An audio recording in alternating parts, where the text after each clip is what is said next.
মাওলানার মুখ থেকে 1 থেকে 1.5 ঘন্টা সময় আলোচনা শোনার পরে এদের তৃপ্তি মেটে নাই। আমি আল্লাহ রব্বুল আলামিন খুশি হয়ে আমার এই শ্রোতাগুলোকে আমি আল্লাহ রব্বুল আলামিন খুশি হয়ে এদেরকে জান্নাতের মাহফিলের শ্রোতা বানাইয়া দিলাম। এই যে মাহফিলগুলো দুনিয়ার মধ্যে আমরা দেখি, এক এক ধরনের মাহফিল দুনিয়ার মধ্যে অনুষ্ঠিত হয়, এক এক ধরনের আলোচক এক এক ধরনের বক্তার জবান থেকে আমরা আলোচনা শুনি। কিন্তু জান্নাতের মধ্যেও আমার আল্লাহ পাক জান্নাতি বান্দাদেরকে নিয়ে এমন একটা মাহফিল করবেন যেই মাহফিলের সভাপতি হবে স্বয়ং আমার আল্লাহ। মাহফিল তো ওইটাই হবে যেই মাহফিলের প্রধান বক্তা থাকবে আমার আপনার নবী, বিশ্ব নবী রহমতে আলম। মাহফিল তো ওইটাই হইব যেই মাহফিলের বিশেষ বক্তা থাকবেন হলো দাউদ পয়গম্বর। মাহফিল তো ওইটাই হবে যে মাহফিলের এরকম ঘোষণা প্রদান করবে হলো হযরতে আদম নবী। ওই মাহফিলের শ্রোতা হওয়ার জন্য মুসলমান আল্লাহ বললেন দুনিয়ার মধ্যে বেশি বেশি আমার বান্দারা তোমরা গুনাহ মাফের মাহফিলের মধ্যে বসো। বান্দা জান্নাতে প্রবেশ করলো, আল্লাহ ডাক দিয়ে বললেন আমার বান্দা জান্নাতে আসতো, জান্নাত আমি আল্লাহ পাক দিয়া দিলাম। যত নিয়ামত দেওয়ার কথা ছিল বান্দা সব নিয়ামত তোকে দিলাম। বান্দা তোর কি আর কোনো কিছু চাওয়ার আছে নাকি? বান্দা ডাক দিয়ে বলেন আল্লাহ আমার তো আর কোনো কিছু চাওয়ার নাই, কি চাবো, যা চাওয়ার তার চাইতে বেশি পাইছি। আল্লাহ ডাক দিয়ে বললেন বান্দারে আমি আল্লাহ পাক ওয়াদা দিয়েছিলাম জান্নাতের মধ্যে একটা মাহফিল অনুষ্ঠিত হবে, আজকে এই মুহূর্তে জান্নাতের মধ্যে আমি আল্লাহ পাক সেটা সংগঠিত করব। আমার আল্লাহ পাক পয়গম্বর দাউদ নবীকে ডাক দিবেন, পয়গম্বর দাউদ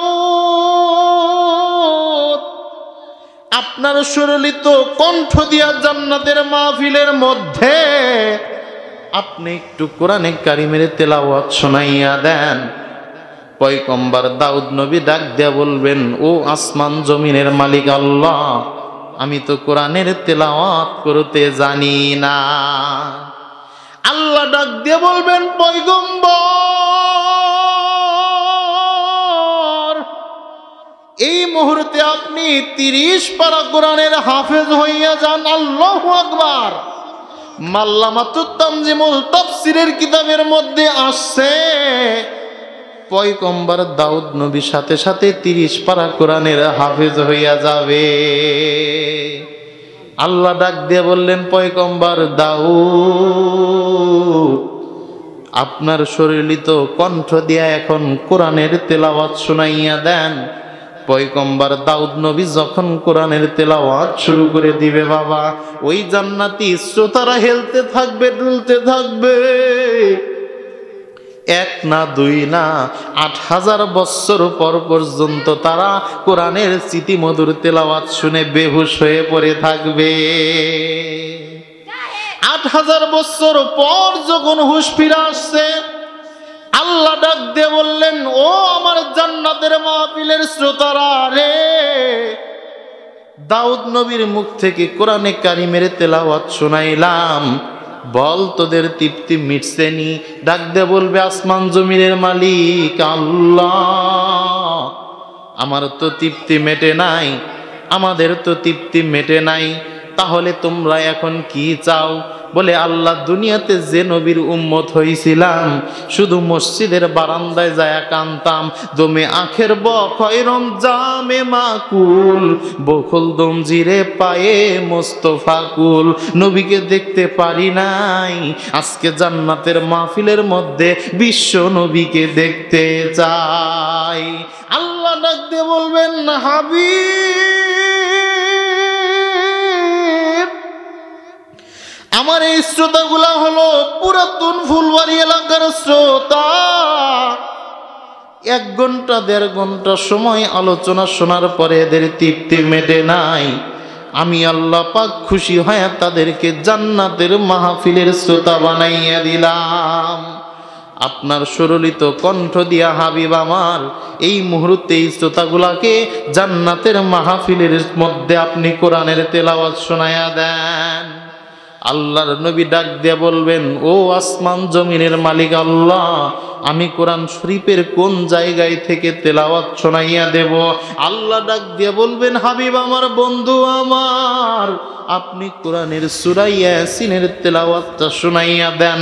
আল্লাহর নবী যখন সূরা ইয়াসিনের তেলাওয়াতটা শোনাইয়া দিবেন, প্রত্যেকটা জান্নাতি বান্দা স্মৃতিমধুর হইয়া হেলতে থাকবে আর ডুলতে থাকবে। 1 না 2 না 8,000 লক্ষ বছর পর পর্যন্ত তারা বেহুশ হয়ে পড়ে থাকবে। ওই মাহফিলের শ্রোতা হইতে আপনারা চান কি চান না? তাহলে আমি যদি আপনাদেরকে বলি, বাবা একটু আগায় আগায় বসেন, বেশি যে পিছায় পিছায় বসে আছেন, মাঝখানে ইবলিশ শয়তানের চেলা চামুন্ডা আছে, সব এসে ভিড় জমাইছে, তাহলে কি এখানে পিছায় বসার কোনো সুযোগ আছে? কোনো সুযোগ নাই। তার মধ্যে মা বোন যারা আছেন, এই আমার কানের বা প্যান্ডেলের আশেপাশে এসে কেউ ডাক দিবেন না, চেঁচামেচি করবেন না, এটাতে আলোচনার বিঘ্ন হয়। এমনিতেই যারা গ্রামের মানুষ আছেন, হয়তো আসতে কম, উপস্থিতি অল্প, তার মধ্যে যদি আমরা একটু মনোযোগ না দেই তাহলে এই আলোচনা করা সম্ভব নয়। পুরাতন ফুলবাড়ি এলাকার মুসলমান, আমি আপনাদের মধ্যে যে আয়াতে কারিমটা বাবা তেলাওয়াত করেছি, আয়াতে কারিমার মধ্যে আমার আল্লাহ রব্বুল আলামিন বান্দাদেরকে 3টা ওয়াজ শোনাইছেন। জোরে বলেন কয়টা? নবী আমার সাহাবাদেরকে নিয়ে মসজিদে নববীর মধ্যে এই 3টা ওয়াজ শোনাইছেন। আমার আল্লাহ বান্দাদেরকে এই 3টা ওয়াজ শোনাইছেন। আর আজকে আমি যদি আপনাদেরকে এই 3টা ওয়াজ শোনায় দিতে চাই, আপনারা কি জোরে বলেন শুনবেন? আরে জোরে বলেন শুনবেন? আমার আল্লাহ 3টা ওয়াজের প্রথম নাম্বার ওয়াজ শোনাইছেন হলো আল্লাহর উপরে ঈমান আনতে হবে। জোরে বলেন কার উপরে ঈমান আনতে হবে? অর্থাৎ আল্লাহর ভয়। 2 নাম্বার আমার আল্লাহ রব্বুল আলামিন ওয়াজ শোনাইলেন হলো যথাযথ ভয়। 3 নাম্বার আমার আল্লাহ ওয়াজ শোনাইলেন হলো বান্দারে, আল্লাহ বলতেছেন মুসলমান না হইয়া মরিও না। দুনিয়ার মধ্যে প্রত্যেকটা কাজ যখন সংগঠিত হয়, ওই মুহূর্তে কাজটা করার প্রতি আমাদের আগ্রহ পয়দা হয় যখন কাজের ফজিলতটা আমরা জানতে পারি। জোরে বলেন ঠিক কিনা? একজন ব্যক্তি মেয়ে বিয়ে দেবে, একটা পাত্র আসছে, বেসরকারি চাকরি করে, কোম্পানিতে চাকরি করে, বেতন পায় হলো 25,000 টাকা। আর একটা পাত্র আসছে, সরকারি প্রাইমারি স্কুলের চাকরি করে, বেতন পায় হলো 15,000 টাকা। এবার গাইটা গুইটা মেয়ের ফ্যামিলি বলতেছে আমরা প্রাইমারি স্কুলের মাস্টারের সাথেই দিমু। একজন ডাক দিয়ে বলতেছে, ভাইজান, যে ছেলেটা কোম্পানিতে চাকরি করে বেতন 10,000 টাকা বেশি পায়, তাহলে কেন কোম্পানির সাথে দিবা? কারণটা তো বুঝতে পারলাম না। ডাক দিয়ে বলতেছে, ভাইজান, এই জন্যই দেব, সরকারি চাকরিতে বেতন যদিও কম কিন্তু উপরে আছে, মানে আশেপাশ থেকে এলোমেলো টাকা আছে। কথা কি বোঝে আসে? এলোমেলো টাকা আছে, কিন্তু বেসরকারি চাকরিতে তো তা নাই। তার মানে সে সরকারি চাকরির ফজিলত জানে। কথা বলেন ঠিক কিনা? তাহলে আমরা আল্লাহ পাকের উপরে ঈমান আনবো। আল্লাহ পাক কেমন মহব্বত বান্দাকে করেন, কোন উদ্দেশ্যে আল্লাহ পাক বান্দাকে সৃষ্টি করলেন, সেটা যখন আমরা জানতে পারবো, আল্লাহকে ভয় করা, আল্লাহর উপরে ঈমান আনা তখন আমাদের আরো বেশি সহজ হয়ে যাবে। তখন আরো বেশি সহজ হয়ে যাবে। আমার আল্লাহ বান্দাকে কেমন করে সৃষ্টি করলেন? আমার আল্লাহ পাক এই পৃথিবীটাকে, তামাম পৃথিবীটাকে বন্ধুরে সৃষ্টি করলেন। আল্লাহ নিজে হাত লাগায় নাই। আসমান বানাইছে 2 দিনে, আল্লাহ আমার হাত লাগায় নাই। নিজের ঘর খানায় কাবা বানাইছেন, আমার আল্লাহ স্বয়ং নিজে কিন্তু হাত লাগায় নাই। এরপরে বিভিন্ন ধরনের মাখলুক বানাইছেন, আমার আল্লাহ নিজে হাত লাগায় নাই। কিন্তু যখন মানুষ সৃষ্টি করছেন, আমার আল্লাহ বলেন আমি নিজ হাতে বান্দাকে তৈয়ার করলাম। মানুষ বানানোর আগে বিভিন্ন মাখলুক আমার আল্লাহ পানি বানাইছেন, আমার আল্লাহ বিভিন্ন মাখলুক বাজান রে, আমার আল্লাহ পাক রব্বুল আলামিন ঘোড়া বানাইছেন, আমার মাওলা বিভিন্ন ধরনের মাখলুক সৃষ্টি করলেন, আমার আল্লাহ পাখি সৃষ্টি করলেন, পাখিগুলা কিচিমিচি কিচিমিচি করে। আল্লাহ বললেন এমন একটা মাখলুক দরকার, যেই মাখলুকটা দিনের বেলা যদিও কোনো উল্টা পুল্টা কাজ করে বসে, আবার রাত্রি যখন গভীর হয়ে যাবে আমার দরবারে হাত তুলে ডাক দিয়ে বলবে আল্লাহ গুনাহ করে ফেলেছি মাফ করে দাও, ভুল করে ফেলেছি মালিক ক্ষমা করে দাও, নাফরমানি করে ফেলেছি আল্লাহ মাফ করে দাও। আল্লাহ ডাক দিয়ে বলে বান্দারে, গভীর রজনীতে তাহাজ্জুদের সময় বান্দা তুই যখন দুইটা হাত তুলে আমি আল্লাহর কাছে চাস, আমি আল্লাহ রব্বুল আলামিন ওই টাইমে বান্দা প্রথম আসমান নয়, আমি আল্লাহ রব্বুল আলামিন সিদরাতুল মুনতাহার মধ্যে থাকতে পারি না, আমি আল্লাহ সরাসরি বান্দা তোর সম্মুখে এসে হাজির হয়ে যাই। আল্লাহ ওই টাইমে ডাকতে বলেন আমার বান্দারে, তুই যদি এই মুহূর্তে আমার কাছে গুনাহ মাফ চাস, বান্দা তুই যদি এই মুহূর্তে আমার কাছে দোকানে মাল তোলার টাকা নেই সেটা চাস, বান্দা তুই যদি আমার কাছে রিজেক্ট চাস, বান্দা তুই যদি তোর সন্তান লেখাপড়া হয় না আমার কাছে চা, এ আমার বান্দা তোর দুনিয়ার মধ্যে শুধু অভাব আর পেরেশানি আমার কাছে চা, তুই আমার কাছে যা চাইবি আমি আল্লাহ এই মুহূর্তে তোরে তাই দিয়েই ধন্য করে দেব। আর বান্দা আল্লাহ বাদ দিয়া খাজা বাবার দরবারের মধ্যে যায়, কেউ ফেরে না খালি হাতে, খাজা বাবার দরবারে আছে না নাই? আর একটু জোরে বলেন আছে না নাই?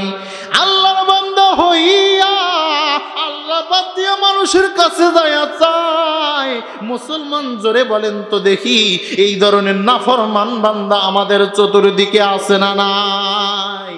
আমার আল্লাহ পাক পৃথিবীটাকে সৃষ্টি করলেন, এই যে মাথার উপরে আসমানটা সর্বসময় দেখা যায়, এই আসমানটার পরিধি বাজান রে কত বড়, আজকে পর্যন্ত কেউ এইটা মাপতে পারে নাই। এই যে একটা ছোট্ট সামিয়ানা টানানোর জন্য একটা দুইটা না 50 থেকে 60টা বাঁশ খুঁটির প্রয়োজন হয়েছে কি হয় নাই? জোরে বলেন প্রয়োজন হয়েছে কি হয় নাই? তাহলে আমার আল্লাহ রব্বুল আলামিন মাথার উপরে বিশাল আসমানটাকে লটকাইয়ে রাখছেন, এত বড় আসমান, এইখান থেকে যদি আসমানের দিকে তাকানো যায় মনে হবে ঢাকার মধ্যে যায় নিচের দিকে নেমে গেছে, ঢাকা যায় যদি আসমানের দিকে তাকানো যায় মনে হবে চিটাগং যায় নিচের দিকে নেমে গেছে, বাটির মতো শেপে নেমে গেছে, খুঁজতে খুঁজতে তামাম দুনিয়ার ভূখণ্ড শেষ হয়ে যাবে, কিন্তু আমার আল্লাহর আসমানের কোন কুল কিনারা নাই। আল্লাহ ডাক দিয়ে বলেন বান্দা, এই বিশাল আসমানটা আমি আল্লাহ পাক বানাইলাম একমাত্র বান্দা তোকে দুনিয়ার মধ্যে পাঠানোর জন্য। এইরকম একটা দুইটা না, আমার আল্লাহ পাক 7-7টা আসমান বানায়া রাখছেন। আমার আল্লাহ প্রথম আসমান বানাইছেন হলো ধোঁয়ার দ্বারা, জোরে বলেন কিসের দ্বারা? আহারে মুসলমান ঘুমাইতেছে, জোরে বলেন কিসের দ্বারা? আমার আল্লাহ প্রথম আসমান বানাইছেন হলো ধোঁয়ার দ্বারা, দ্বিতীয় আসমান বানাইছেন হলো লোহার দ্বারা, তৃতীয় আসমান বানাইছেন হলো তামার দ্বারা, চতুর্থ আসমান বানাইছেন হলো রূপার দ্বারা, পঞ্চম আসমান বানাইছেন হলো সোনার দ্বারা, ষষ্ঠ আসমান বানাইছেন হলো নীল পাথর দ্বারা, আর 7 নাম্বার আসমান আমার আল্লাহ রব্বুল আলামিন বানাইলেন হলো ইয়াকুত আর মারজান পাথর দ্বারা। 7 তবক আসমান কত বড়, প্রথম আসমানটাই এত সুবিশাল, এই প্রথম আসমানটা এত বড়, দ্বিতীয় আসমানের কাছে প্রথম আসমানটা কত ছোট জানেন নাকি? একটা সমুদ্রের মাঝে যদি একটা সুই ডুবানো যায়, এই সুইয়ের আঘাত যতটুকু পানি ওঠে দ্বিতীয় আসমানের তুলনায় প্রথম আসমানটা তত ছোট। দ্বিতীয় আসমানটা তাহলে কত বড়? তৃতীয় আসমানের কাছে একটা আংটির মতো। চতুর্থ আসমানটা তাহলে কত বড়? পঞ্চম আসমানের কাছে একটা আংটির মতো। পঞ্চম আসমানটা কত বড়? আবার ষষ্ঠ আসমানের কাছে একটা আংটির মতো। ষষ্ঠ আসমানটা কত বড়? সপ্তম আসমানের কাছে আবার একটা আংটির মতো।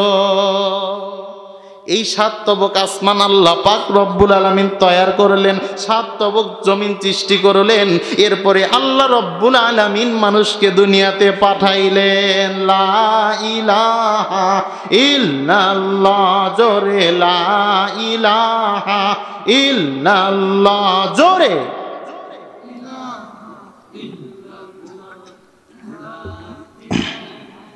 ইল্লাল্লাহ, জোরে লা ইলাহা। ভাইজান বহু দূরে মদিনা, আমরা কেমনে যাব জানি না। দয়া করো দয়ার আল্লাহ, আল্লাহু আকবার। মায়া করো মায়ার আল্লাহ, মিটাও মনের বাসনা। লা ইলাহা, জোরে লা ইলাহা। রিক্সা চলে না চালক ছাড়া, চলে বাবা। নৌকা চলে না মাঝি ছাড়া, দুনিয়া চলে না আল্লাহ ছাড়া, মুমিন চলে না জিকির ছাড়া। লা ইলাহা, জোরে লা ইলাহা, জোরে লা ইলাহা। লা ইলাহা ইল্লাল্লাহু, লা ইলাহা ইল্লাল্লাহু, ইল্লাল্লাহু ইল্লাল্লাহ, লা ইলাহা। এই জিকির যখন বান্দা করে, তার মানে আমরা একটা সমাবেশের মধ্যে আল্লাহ পাককে স্মরণ করছি। আল্লাহ পাক বলেন, বান্দা আমি এই মুহূর্তে তোকে নিষ্পাপ ফেরেশতাদের মজলিসে স্মরণ করতেছি। তাহলে এই জিকিরের দাম কত বেশি বলেন তো? কত বলেন? প্রশ্ন আছে না নাই? উত্তরও আছে।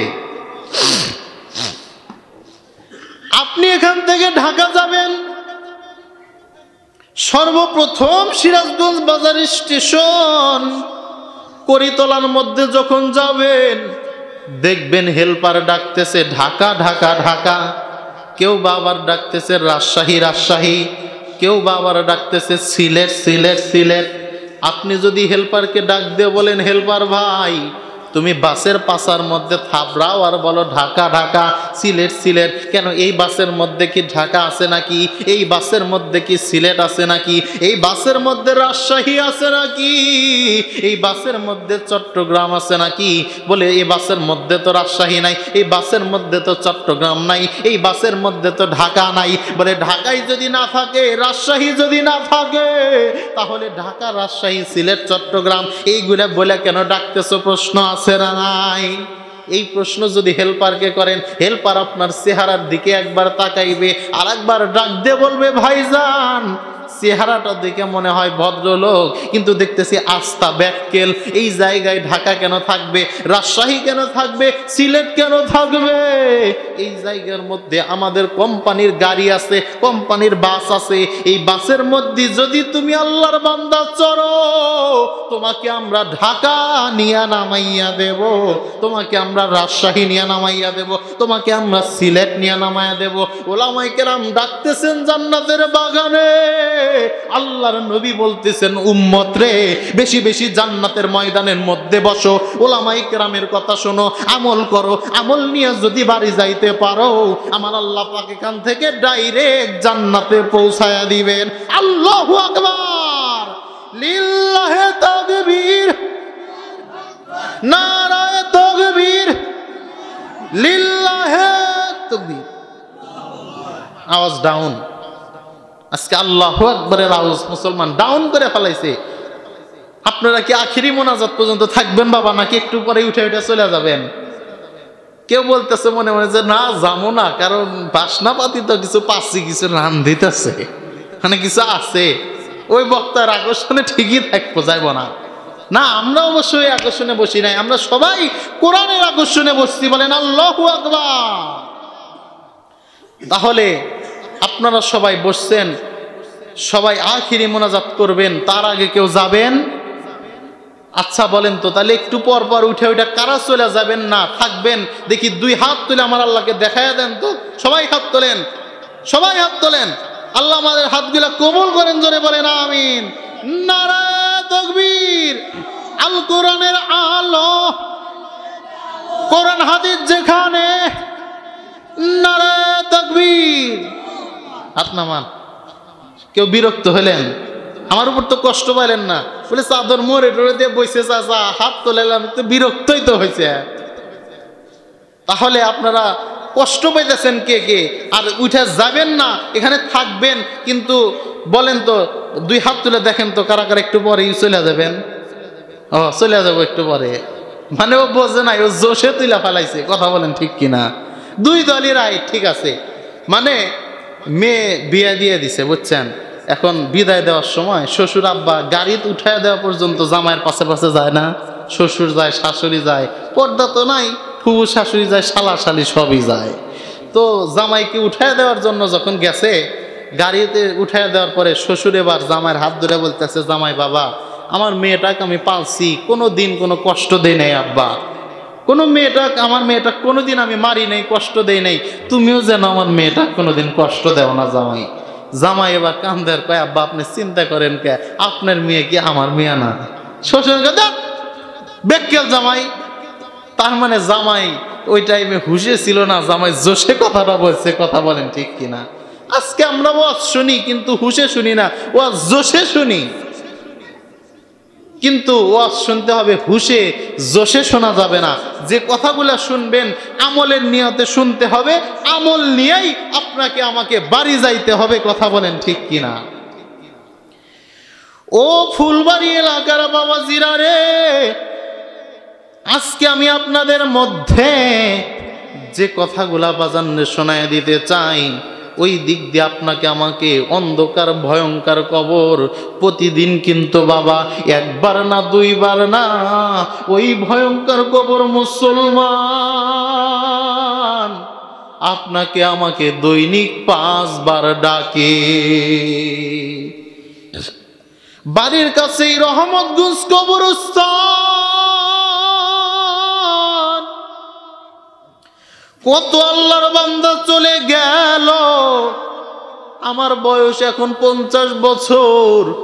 কত আল্লাহর বান্দা 40 বছর এই দুনিয়া থেকে বিদায় হয়ে গেছে। আমার বয়স এখন 60 বছর। কত আল্লাহর বান্দা 50 বছর এই দুনিয়া থেকে বিদায় হয়ে গেছে। আমার বয়স এখন 30 বছর। কত আল্লাহর বান্দা 25 বছর এই দুনিয়ায় থেকে বিদায় হয়ে গেছে। আহারে, জন্মের আসার সিরিয়াল আছে কিন্তু যাওয়ার কোনো সিরিয়াল নাই। বাবার কাঁধে যেরকম ছেলের লাশ ওঠে, ছেলে বাবার লাশ কাঁধে নেয়, এইটা যেমন স্বাভাবিক, আবার দাদাও কিন্তু নাতির লাশ কাঁধে নেয়। মরণের কথা কেন স্মরণ করো না, আজরাইলা শিলে তোমার কৈফত মানবে না। মরণের কথা কেন স্মরণ করো না, আজরাইলা শিলে তোমার কৈফত মানবে না। ছিল বাদশা সেকেন্দার, তার মতো দুনিয়া এই ধরাতে ছিল না কেউ আর। সেও তো একদিন চলে গেলেন, কিছুই নিল না। আজরাইলা শিলে তোমার কৈফত শুনবে না। জোরে বলেন শুনবে, আর একটু জোরে বলেন শুনবে। যখন আপনার আমার নামটা এলান হয়ে যাবে মসজিদের মাইকে, লাশটা যখন এনে বাড়ির মধ্যে ফেলায় রাখবে, মানুষগুলা তখনই আমারে দেখতে আসবে। আমার আমল যদি ভালো হয় মুসলমান, মানুষজন 2 ফোঁটা চোখের পানি ডাক দিয়ে বলবে, আল্লাহ তোমার বান্দাটা ভালো ছিল, আল্লাহ তুমি তারে মাফ করে দিও, জান্নাত মালিক নসিব করে দিও। আর আমল যদি খারাপ হয়, ওই মানুষগুলাই ডাক দিয়ে বলবে, ও আসমান জমিনের মালিক আল্লাহ, অমকের বেটা অমক এত খারাপ, ওর যন্ত্রণায় আমার মেয়েগুলা রাস্তায় চলতে পারতো না, ওর যন্ত্রণায় এলাকার মা বোনেরা রাস্তায় চলতে পারতো না, বদমাইশটা গ্রাম থেকে গেছে, বদমাইশটা মরছে, এলাকাটা একটু শান্ত হয়েছে। এরকম ছেলে আছে না নাই? জোরে বলেন, আমাদের চারপাশে আছে না নাই? তাহলে দুনিয়া এ থেকেই যদি বদদুয়া নিয়ে কবরে যাও মুসলমান, 10 জনে যারে ভালো বলে আল্লাহ বলেন তারে ভালো বলিব, 10 জনে যারে খারাপ বলে আমার আল্লাহ বলেন তারে খারাপ বলিব। দুনিয়া থেকেই যদি এত মানুষের বদদুয়া নিয়ে কবরে যাও, কবরে যাওয়ার পরে কবরে যাইতে দেরি, এক পাশের মাটি অমর পাশে এমন ভাবে চাপা দেবে, নবী আমার এইভাবে হাদিসের মধ্যে বলেন, এক হাতের করগুলা অন্য হাতের করের মধ্যে ঢুকে যাবে, এক পাজরের হাড়গুলা অন্য পাজরের হাড়ের মধ্যে ঢুকে যাবে, এক আঙ্গুলের করগুলা অন্য আঙ্গুলের হাতের মধ্যে ঢুকে যাবে। কবরে এমন ভাবে পটাশ করে চাপা দেবে, ওই টাইমে কে ধনী কে গরিব কিছু কবর শুনবে না। ওই কবর ডাকে কি ডাকে না? আপনাকে আমাকে তো আবার দৈনিক একবার না দুইবার না মুসলমান, কবর আপনাকে আমাকে 5 বার ডাকতেছে। ওই কবরের মধ্যে বাবা আপনি আমি কি নিয়ে যাব? আমরা ফজর পড়ি না, জহর পড়ি না, আসর পড়ি না, মাগরিব পড়ি না, এশা পড়ি না, আমাদের ঈমান ঠিক নাই, আমাদের আমল ঠিক নাই। ওই কবরের মধ্যে আমি আর আপনি কি দিয়ে যাব বলেন? কিছু আছে? যারা আল্লাহওয়ালা বান্দা ছিলেন, মা খাদিজা এমন একটা মহিলা, স্বয়ং আল্লাহ পাক তাকে সালাম জানাইছিলেন। আপনাকে যদি এখন সিরাজগঞ্জের এমপি তো নাই, মানে আমার আল্লাহ পাক তো ক্ষমতার মালিক, এখন যে আছে এমপি, যদি সামনে যে হবে এমপি যদি আপনাকে কখনো সালাম দেয়, আসসালামু আলাইকুম বলেন, আপনার পার মাটিতে পড়বে? বলে আরে না, কেরো কার খাদেম? আমার খাদেম তুই, তাহলে ওদের মধ্যে কথা কষকে। এমপি যদি আপনাকে আমাকে সালাম দেয়, তাহলে কি বলেন আমার পার মাটিতে পড়ে? পড়ে না। কিন্তু আল্লাহ রব্বুল আলামিন ওই খাদিজাকে আল্লাহ পাক নিজে সালাম দিছেন, এরপরে তার অন্তরের মধ্যে মৃত্যুর এত ভয়। মা ফাতেমা, নবীজির মেয়ে ফাতেমা তো জোহরা কোনো দিন পর্দার খেলাপ করে নাই, আল্লাহ পাক তাকে সালাম দিছেন, তার অন্তরের মধ্যে মৃত্যুর এত ভয়, এত ভয়, তাকেও পর্যন্ত এই কবর ফাতেমাকে চেনে না, আলীকে চেনে না, হাসান হোসেনকে চেনে না, নবীর মেয়েকে চেনে না, এই কবর জান্নাতের সরদারিনী চেনে না। এই কবর চেনে কি? এই কবর চেনে হলো ঈমান, এই কবর চেনে হলো আমল। তাহলে ঈমান আর আমল ঠিক না করে ওই কবরের মধ্যে যাওয়ার কোনো উপায়? আল্লাহ বললেন, বান্দা যে আয়াতে কারিমটা তেলাওয়াত করেছিলাম, ইয়া আইয়ুহাল্লাযীনা আমানু, হে ঈমানদারগণ, ইত্তাকুল্লাহ, আমি আল্লাহকে ভয় করো। কেমন ভয়? হাক্ক তুকাতিহি, যথাযথ ভয়। 3 নাম্বার আল্লাহ বলছিলেন, ওয়ালা তামুতুন্না ইল্লা ওয়া আনতুম মুসলিমুন, মুসলমান না হয় দুনিয়া থেকে তোমরা মরিও না। তাহলে ভয় করার শেষ করে দিচ্ছি ধরন আছে, ভয় করার ধরন আছে। আমরা বাবাকে দেখে ভয় করি, মাকে দেখে ভয় করি, প্রধানমন্ত্রীকে দেখে ভয় পাই, আবার কুত্তা দেখে ভয় পায় না মানুষ। কিন্তু দুই ভয় কি সমান? সমান না। কুত্তাকে দেখে ভয় পায় মানে তার অনিষ্টের ভয় পায়, আর বাবাকে ভয় পায় মানে বাবাকে সম্মান করে, মাকে ভয় পায় মানে মাকে সম্মান করে। কিন্তু অন্য ভয় কিন্তু আর এই ভয় সমান না। আল্লাহ বলেন, বান্দারে আমাকে ভয় করো। কেমন ভয়? ওই রকম ভয় না, যথাযথ ভয়। হাক্ক তুকাতিহি, হক আদায় করে ভয়।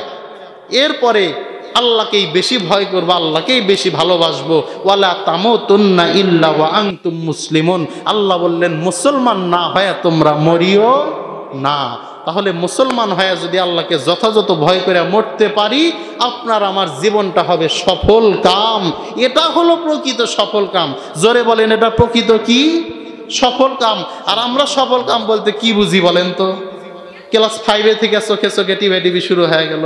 এবার যখন 10-এ ওঠে, আকাম কুকাম যা সেরে বোঝা বান দিছে, এখন যখন চাকরির পরে বিবাহ শাদী হয়ে যায়, মেয়েটা কয় আই এম সাকসেসফুল, পোলা কয় আই এম অলসো সাকসেসফুল। এটা সফলতা নয়। আল্লাহ পাক যে বললেন এই মুসলমান হয়ে যদি মরতে পারি, এটা হলো প্রকৃত সফলতা। আল্লাহ পাক আমাকে আপনাকে সকলকে সফল বান্দা হয়ে দুনিয়া থেকে চলে যাওয়ার তৌফিক আল্লাহ পাক দান করুন। ওয়া আখিরি দাওয়ানা আনিল হামদুলিল্লাহি রাব্বিল আলামিন।